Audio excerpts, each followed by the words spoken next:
Bueno, hey, what is up, guys? It is a late night right now, and I'm gonna do my best to make this video and not be too loud about the subject, even though it's a pretty big, intensified, deep subject to be talking about.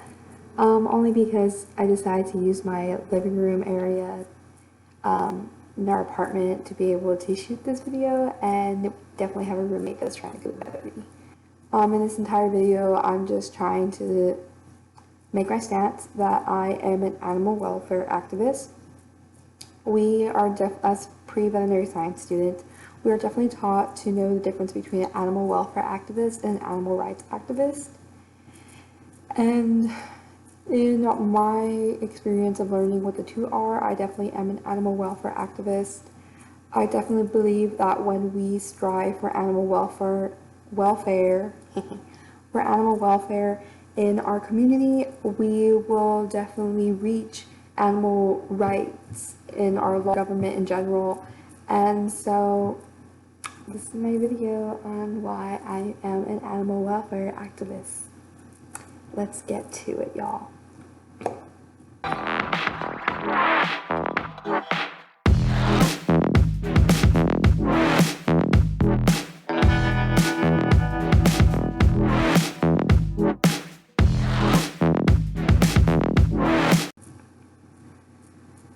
Okay, so I'm very tired, but we're gonna get through this video.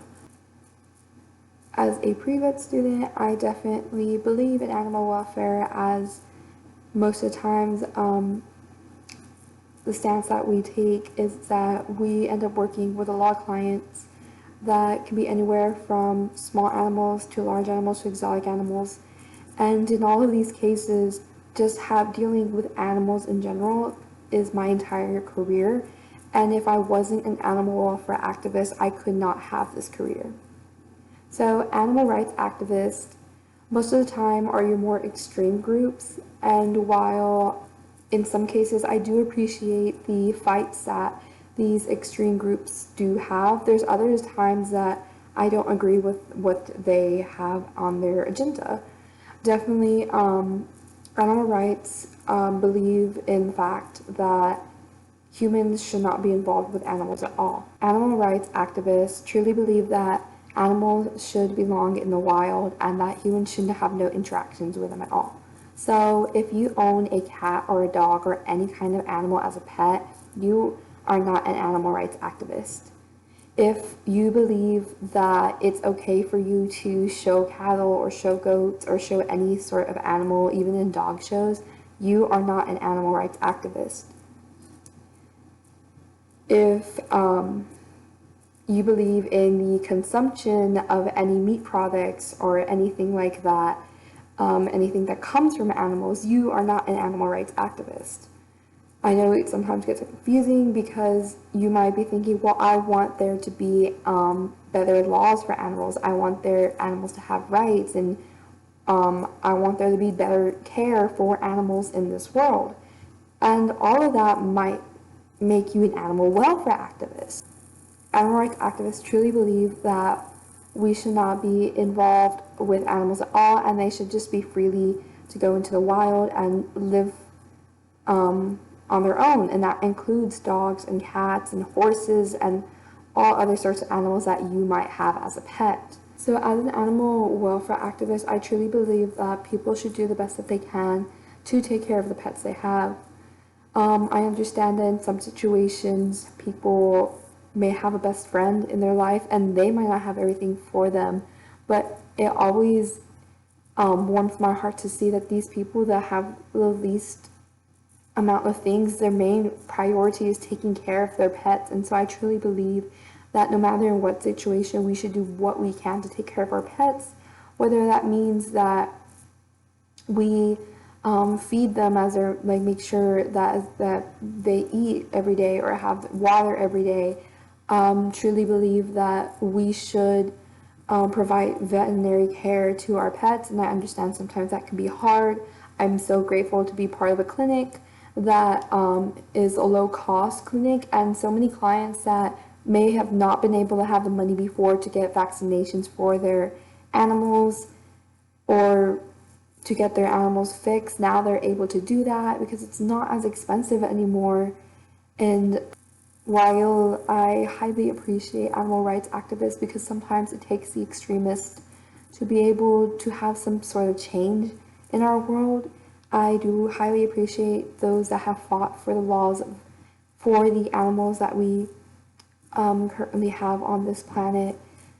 I do not categorize myself as an animal rights activist because I do find some of those extremist ideas to be a little too much, especially since there are species out there that their existence does rely on us humans intervening into their species. While I do understand that us humans and inadequate hunting laws and inadequate overhunting has caused some of our species to be endangered or reach extinction. I do understand those are our fault as a human race, as being humans on this planet. But I definitely believe that there are cases where some of us who are training and who are going to school for and trying to become somebody who to take care of animals, oftentimes we get looked at and some people believe that what we are doing is wrong when we are doing what we believe is best for that animal, for that species. There would definitely be species today that if scientists, animal scientists or biologists or chemists had not stepped in, that these animals would no longer be on this planet. And I would hate to lose another great species on this planet, considering that there has been so many species out there that could have medically helped us before if they were still alive, or would have been amazing to see in our lifetime, and they go extinct for many reasons. And I would hate for there no longer to be biologists or animal scientists or zoologists out there trying to save species or revive species. Something that might be a little bit harder for people to understand or to accept as being part of an animal welfare activist is the fact that I do consume chicken, which is a meat product, and I do consume dairy products. And something that we as pre-vet students have to recognize is that we have to learn about the protections of different meat products. And somebody might come up to might think like, why would you still be an animal welfare activist if you're okay with the production of meat? The thing is, an animal welfare activist doesn't exactly have to be somebody who doesn't consume meat. It's just somebody who understands that that animal needs to not be suffering or in pain when they are alive and when they are being killed or for slaughter. Again, this one's a very hot topic. I totally understand. This one's definitely one that everyone has their different opinions on, but definitely as a pre-vet student, we do work with large animals and we take different production classes. I've taken beef production and pork production. I'm currently taking pork production. And so you learn the behind the scenes of working with animals. And something that I found very fascinating while learning about right currently in pig production is that so these operations have to go through certain audits, and in the audit, if like bad things are found or signs of abuse are found, then that production site gets shut down. Because of course, like animal abuse, not okay. I understand that in sometimes through the media or through the news, like you find a production site that does show animal abuse, and as an animal welfare activist, I apologize. We were taught during our audit lecture about what was considered animal abuse when working with animals. And one of the things that definitely shocked me was that you can't yell at a pig. So that shocked me, because definitely growing up with cattle, sometimes you have that like instinct to like make a noise or like something at the cow to help them move, or like I guess direct them into a different direction. And I just found that interesting that it's considered animal abuse when working with pig production to yell at a pig. So basically, the only way you can move pigs is that there's these boards that you hold up, and so that you slide with these boards, and you don't push the pig, you don't like tap them or anything like that. All of that is still, that is considered abuse. So you just have this board, and the whole point of holding the board is just to block the pig or the sow from going to a certain direction. You're just basically kind of like becoming a wall, and when you're a wall, you can't really move. You can't like touch the pig in like any way.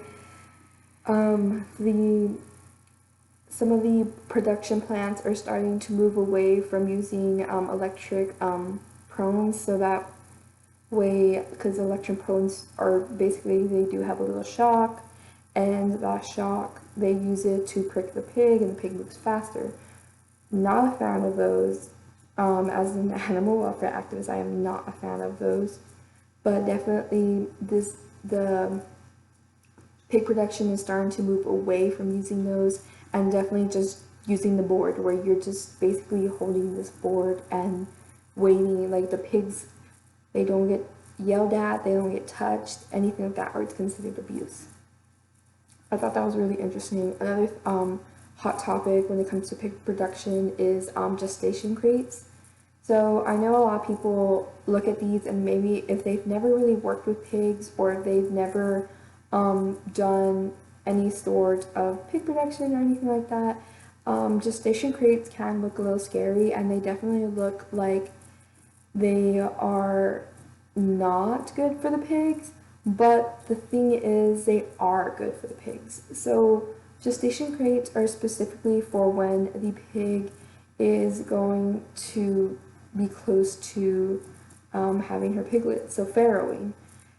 And the reason you put a pig in these gestation crates is because pigs reach a point where when they're farrowing and having these piglets, they go through a crushing phase. So basically the crushing phase is what it sounds like, and the mother will not realize, but she will basically lay down on her piglets and crush them to death.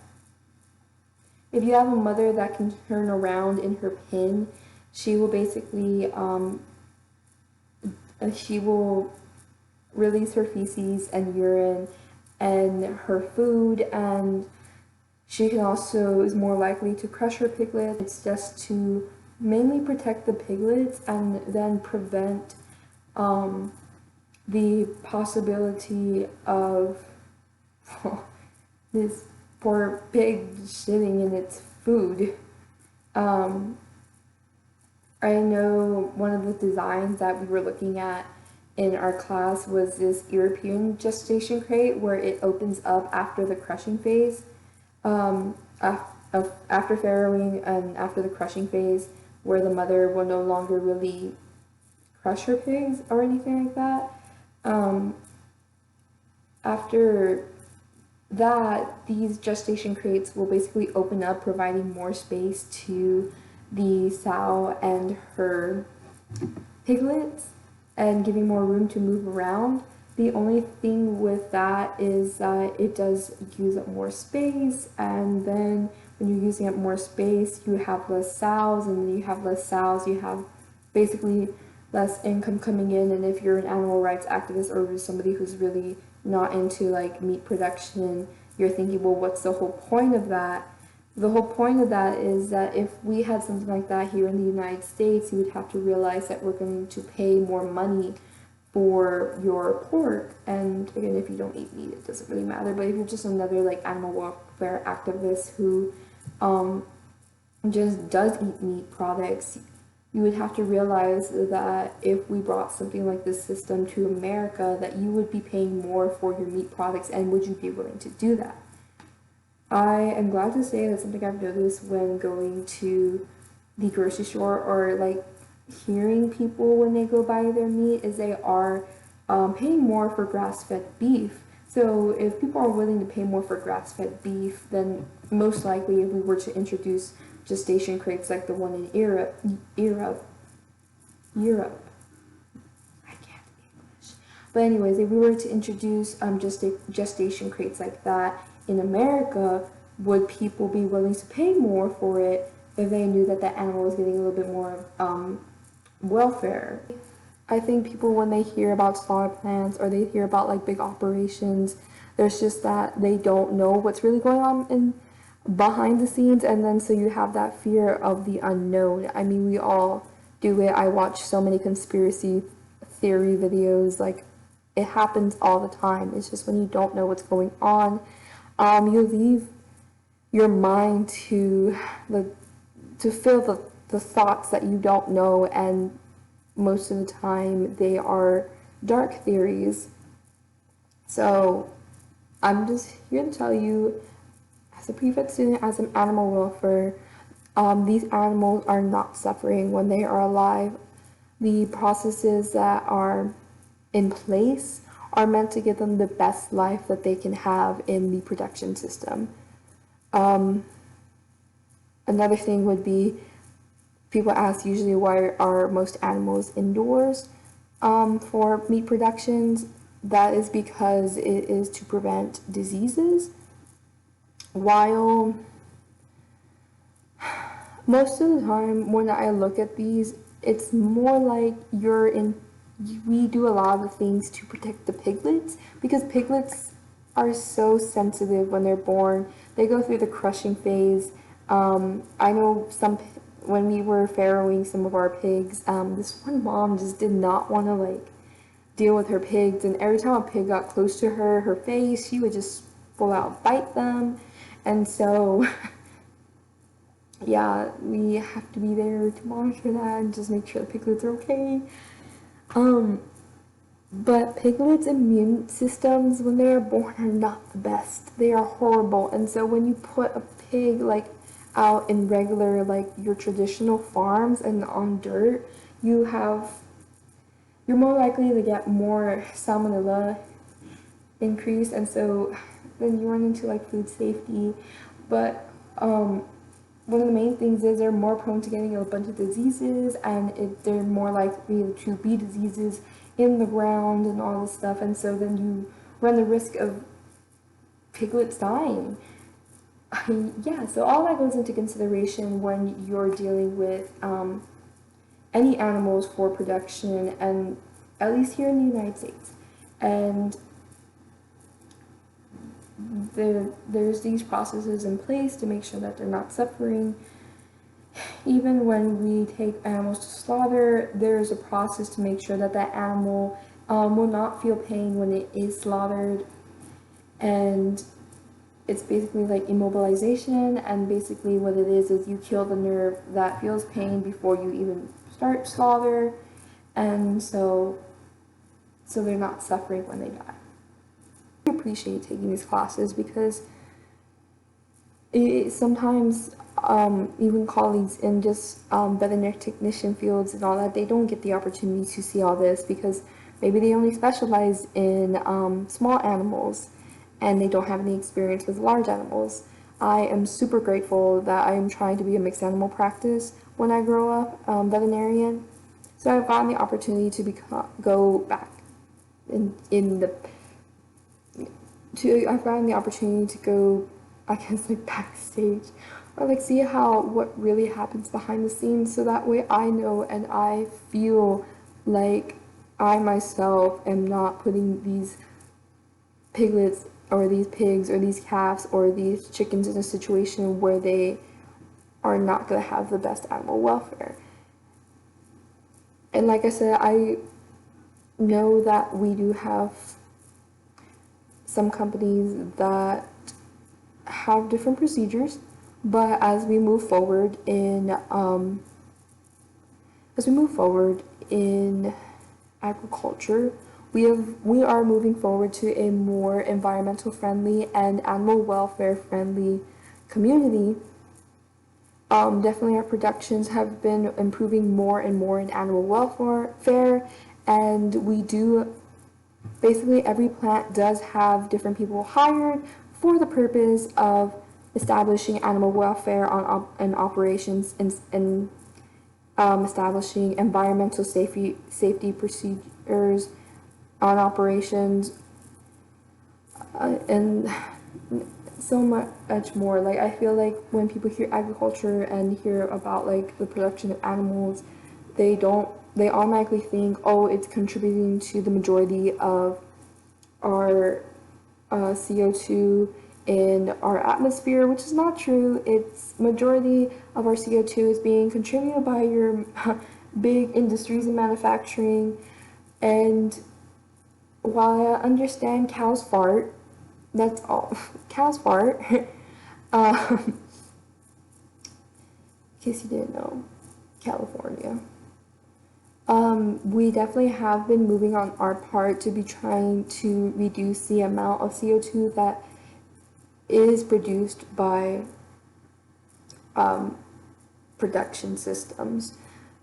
One study was that they found out if you feed seaweed to cattle that they don't release CO2. Really great article. I remember reading it at some point, maybe a year or two ago.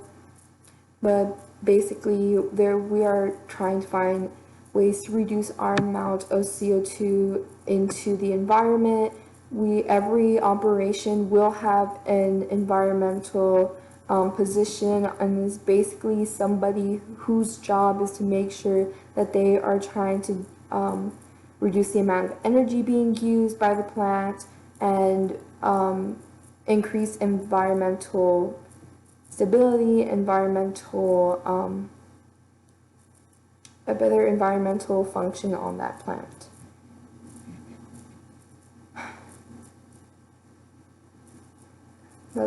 This is all great opportunity that you get to find out when you are a pre-vet student and you're working with large animals or mixed animal practice.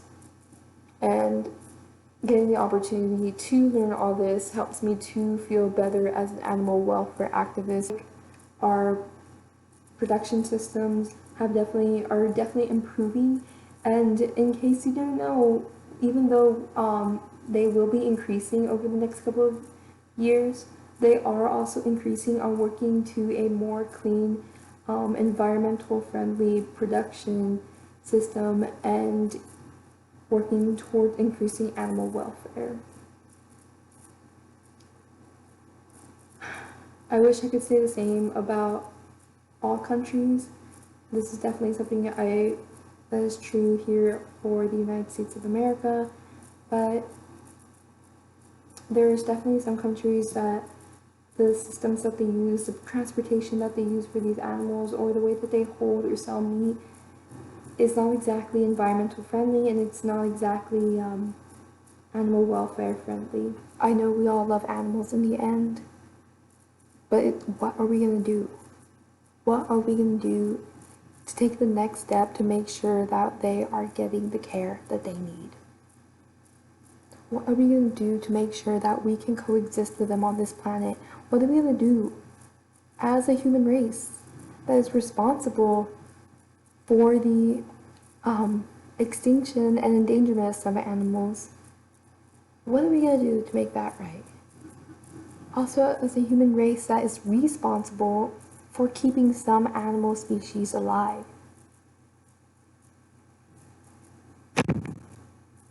I'm not exactly the kind of person that just wants to sit back and release all animals into the wild knowing that that's not the best thing for them. I want to make sure that I live in a world that I can share my love for animals. We have reached a point in our world where not only do animals benefit from being coexisting with us, but we benefit from animals being coexisting with us.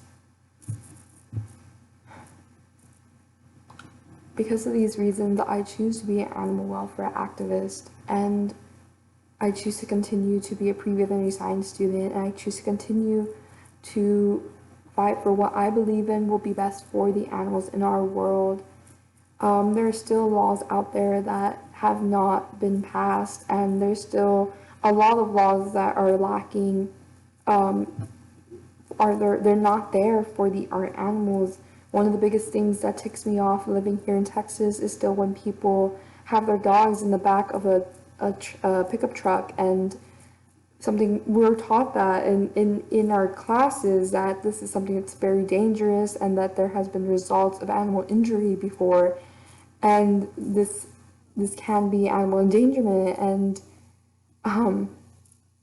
there's no law against it. It's just been something that people think is cool, or that's just the normal of people putting dogs in the back of pickup trucks, or allowing dogs to have their heads out the window without a seatbelt on. And I am grateful for companies that have started to establish doggy seatbelts, so that way we see less animals going into the emergency room because they jumped out of a moving vehicle. A dog does not realize that they are in a moving vehicle, and as a pre-vet student and as an owner of dogs, I definitely believe it's something that we should recognize as a community, and as somebody who wants to see a better world for the animals I get to help every day. So I hope this video didn't offend anyone. Of course, you have the right to your own opinion, and you have the right to categorize yourself as an animal welfare activist or an animal rights activist. I'm not gonna argue with the fact that if you choose to be an animal rights activist, then that is what you choose to be. I'm just making this video to establish that as a pre-vet student, I am an animal welfare activist. And I truly believe that we can coexist with animals in this world, and I truly believe that we don't need to necessarily just let go of every single animal and release it into the wild. I don't believe that's the best thing for our animals, but somebody might say otherwise, and I understand.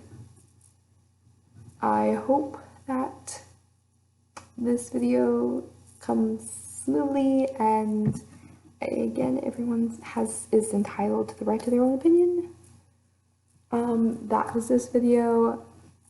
I just want to go ahead and close this video with saying a big thank you to all those that have bought a t-shirt in our Halloween t-shirt fundraiser that we have for the Haven Animal Shelter here in Lubbock, Texas.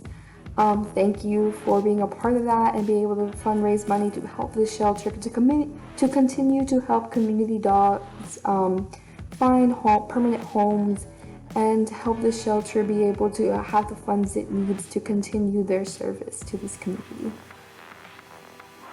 Alright guys, see you next time. Bueno.